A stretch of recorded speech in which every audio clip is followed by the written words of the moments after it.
بسم اللہ الرحمن الرحیم۔ السلام علیکم۔ حضرت اسماء بنت ابو بکر رضی اللہ تعالی عنہ سے روایت ہے، فرماتی ہیں کہ میں نے دریافت کیا، اے اللہ کے رسول، میرے پاس مال تو وہی ہوتا ہے جو میرے شوہر حضرت زبیر رضی اللہ تعالی عنہ لاتے ہیں، تو کیا میں اس میں سے صدقہ کر سکتی ہوں؟ آپ صلی اللہ علیہ وآلہ وسلم نے فرمایا، صدقہ کرو، اسے مت روکو، ورنہ اللہ بھی تجھ سے روک لے گا۔ حضرت ابن عباس رضی اللہ تعالیٰ عنہ سے روایت ہے، انہوں نے فرمایا کہ نبی کریم صلی اللہ علیہ وآلہ وسلم جب حج سے واپس ہوئے تو حضرت ام سنان انصاریہ رضی اللہ تعالیٰ عنہ سے فرمایا، تمہیں حج سے کسی بات نے روکا تھا؟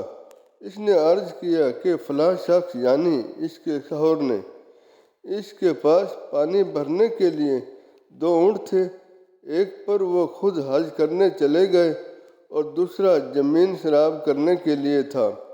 آپ صلی اللہ علیہ وآلہ وسلم نے فرمایا، اچھا تم عمرہ کر لو رمضان میں، جو عمرہ کرے وہ حج کے برابر ہے، یا فرمایا میرے ساتھ حج کرنے کے برابر ہوتا ہے۔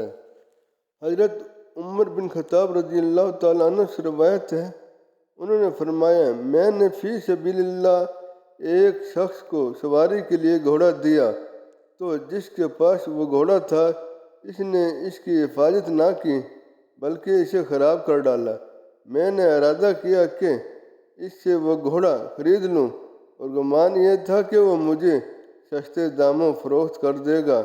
میں نے نبی کریم صلی اللہ علیہ وآلہ وسلم سے اس کے متعلق دریافت کیا تو آپ صلی اللہ علیہ وآلہ وسلم نے فرمایا، اسے مت خریدو اگرچہ وہ تمہیں 1 درہم کے عوض دے، کیونکہ صدقے کو واپس لینے والا اس کتے کی طرح ہے جو قے کر کے اس کو چاٹ جاتا ہے۔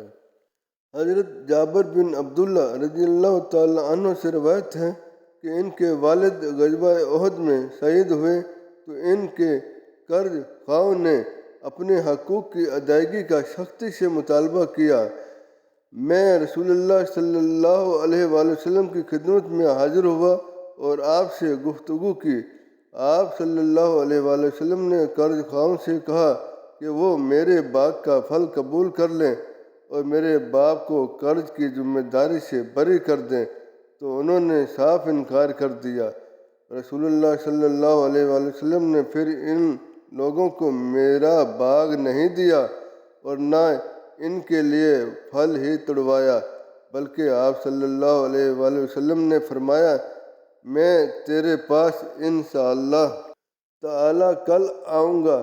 چنانچہ آپ اگلے روز صبح تشریف لائے، نخلستان میں چکر لگایا اور پھل میں برکت کی دعویٰ فرمائی۔ پھر میں نے باغ کا پھل توڑا اور قرض خواہوں کے تمام حقوق ادا کر دیے۔ باغ کے پھل میں سے کچھ بچ بھی رہا۔ پھر میں رسول اللہ صلی اللہ علیہ وآلہ وسلم کی خدمت میں حاضر ہوا جبکہ آپ تشریف فرما تھے۔ میں نے صورت واقعہ سے آپ کو آگاہ کیا تو آپ صلی اللہ علیہ وآلہ وسلم نے حضرت عمر سے فرمایا، جو وہاں بیٹھے ہوئے تھے، عمر سن رہے ہو؟ حضرت عمر فاروق رضی اللہ تعالی عنہ نے عرض کیا، یہ کیوں نہ ہوتا، ہم تو پہلے ہی آپ صلی اللہ علیہ وآلہ وسلم کو اللہ تعالیٰ کا فرستادہ مانتے ہیں۔ اللہ کی قسم، واقعی آپ اللہ کے رسول ہیں۔